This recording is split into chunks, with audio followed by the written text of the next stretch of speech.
अस्सलामुअलैकुम भाईजान कैसे हैं आप? ठीक हैं? अच्छा, रशिया के अंदर अभी इलेक्शन हुआ है 2024 के अंदर। तकरीबन 17 फेब को ये इलेक्शन ख़त्म हुआ है और आज इसके जो है रिज़ल्ट्स आ गए हैं। और पुतिन एक दफ़ा फिर पाँचवीं दफ़ा जो है वो प्रेसिडेंट बना है रशिया का। और तकरीबन 87.6% वोट इसने लिए हैं। तकरीबन 88% बन जाते हैं। 88% वोट लेने के बाद पाँचवीं दफ़ा ये लेफ्टिनेंट कर्नल रिटायर्ड साहब एक दफ़ा फिर जो है रशिया के प्रेसिडेंट बन चुके हैं। और इसके अलावा जो इनके मुखालिफ जो तीन मेन कैंडिडेट्स जिन्होंने वोट लिए थे उनमें जनाब दूसरे नंबर पे हैं जी निकोलाई खरीटोनव, इन्होंने 4% वोट लिए हैं।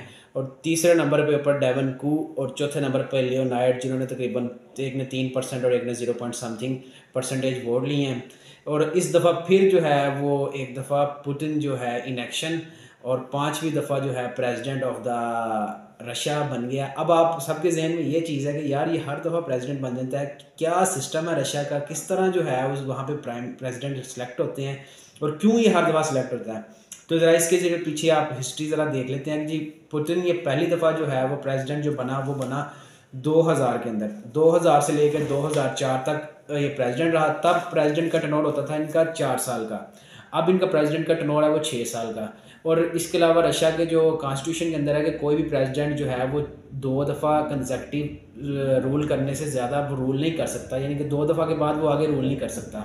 तो जब पुतिन 2000 से लेकर 2004 तक प्रेसिडेंट रहा तो उसके बाद फिर इसने इलेक्शन कंटेस्ट किया 2004 में, फिर ये इलेक्शन जीता 2004 से लेकर 2008 तक।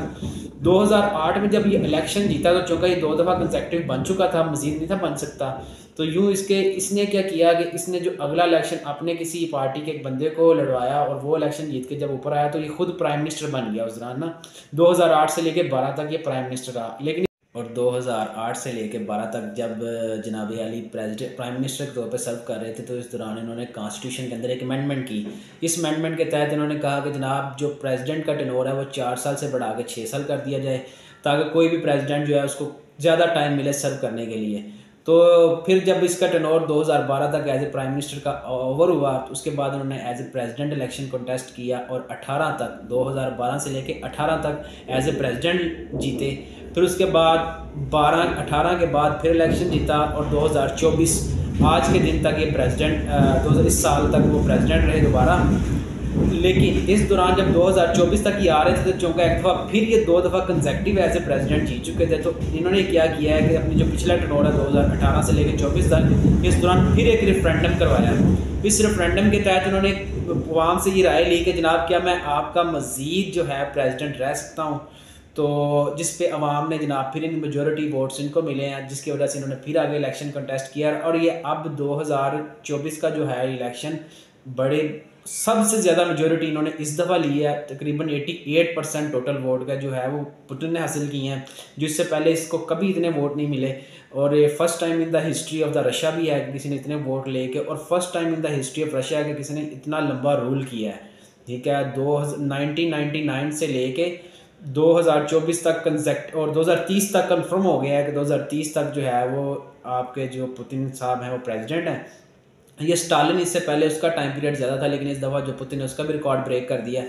और ये अगला इलेक्शन भी कंटेस्ट कर सकता है। यूँ कह सकते हैं कि अब 2036 तक पुतिन ही इनका जो है वो प्रेसिडेंट रहेगा। तो ये है हिस्ट्री पुतिन की, विनिंग स्ट्रीक जो इसकी है। अब मेन चीज़ों पे आते हैं कि जनाब क्या ऐसी चीज़ है कि पुतिन हर दफ़ा इलेक्शन कंटेस्ट करता है और हर दफ़ा जीत जाता है।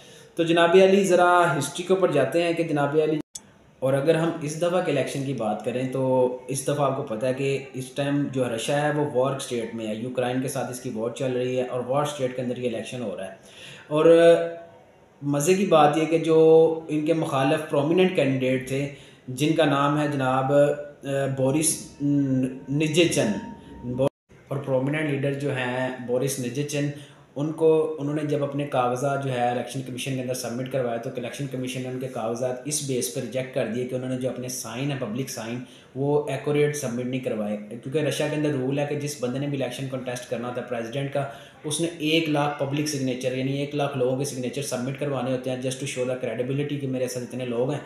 तो जब आप सुन के बड़े हैरान होंगे कि जब इलेक्शन कमीशन ने इनके ऊपर वर्डिक्ट दी तो उसमें जो है इनके 1 लाख में से 95,500 समथिंग जो साइंस थे वो एक्यूरेट थे और 5000 साइन के अंदर इलेक्शन कमीशन का कहना है कि ये एक्यूरेट साइन नहीं है, जिसकी वजह से इनके कागजात जो है रिजेक्ट कर दिए और ये रेस से बाहर हो गए, यूँ ये बाहर हो गए ऐसे। और इसके अलावा अगर इससे थोड़ा सा पीछे जाएँ तो इनके एक और प्रोमिनेंट लीडर जो एक मजबूत कैंडिडेट समझे जाते थे, जिनका नाम है जनाब नेवलानी, वो जनाब जेल के अंदर 2 महीने पहले इलेक्शन से उनकी डेथ हो गई है, क्योंकि वो 2 साल से जेल के अंदर थे। और उनको जेल के अंदर ही, अब उनकी डेथ भी एक मिस्ट्री है कि किस तरह उनकी डेथ हुई है। 2 मंथ बिफोर जो इलेक्शन के वो अल्लाह को प्यारे हो गए हैं। तो ये है जनाब तरीक़ाकार जिसके तहत पुतिन हर दफ़ा इलेक्शन जीतते हैं। जो भी इनके इलेक्शन के में इनके ख़िलाफ़ एक मजबूत कैंडिडेट होता है, या तो इलेक्शन कमीशन उनको रिजेक्ट कर देता है कागजात की बुनियाद पे या किसी भी और बेस पे, या वो जेल के अंदर चले जाते हैं। अगर वो जेल में भी ना जाएं, कागजात भी उनके रिजेक्ट ना हो, तो फिर वो जनाब उनके मोस्ट प्रॉब्ली यही चांस होते हैं कि वो इस दुनिया में नहीं रहेंगे। और पुतिन हर दफ़ा बगैर किसी मजबूत मुकाबले के एक लंबे मार्जिन के साथ जीतता है और इलेक्शन जीतने के बाद एक दफ़ा फिर सीट पे आ जाता है। और इस दफ़ा जो पुतिन इलेक्शन जीता है, इलेक्शन जीतने के बाद जो पहली स्पीच थी, तो उसके दौरान जो पुतिन का पहला बयान था जो एक बहुत ही खौफनाक, और जब इस तरह के डिक्टेटर जब रूल करते हैं तो इनके जो रिपरकशंस है ना सिर्फ उनका मुल्क बियर करता है, बल्कि पूरी sometime world all of the world जो है वो इस चीज़ को फेस करते हैं। जिसकी आप इस चीज़ से अंदाज़ा लगा सकते हैं कि पुतिन ने कहा कि अगर नेटो ने यूक्रेन के साथ अलाइंस किया और यूक्रेन की हेल्प के लिए यूरोपीय यूनियन और अमेरिका के जो अलाइंस फोर्स है, एक नेटो आर्मी जो इन्होंने बनाई हुई है, अगर वो मैदान में आई तो कोई we will be the 1 step away from the third world वार।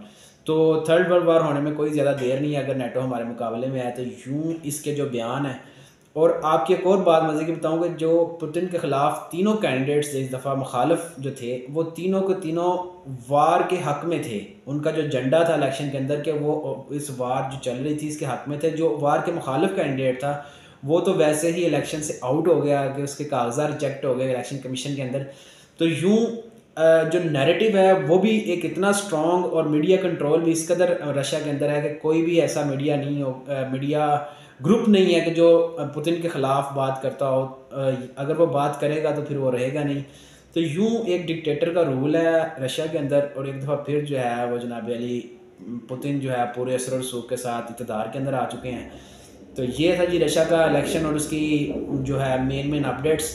बाकी इजाज़त दीजिए, अल्लाह हाफिज़।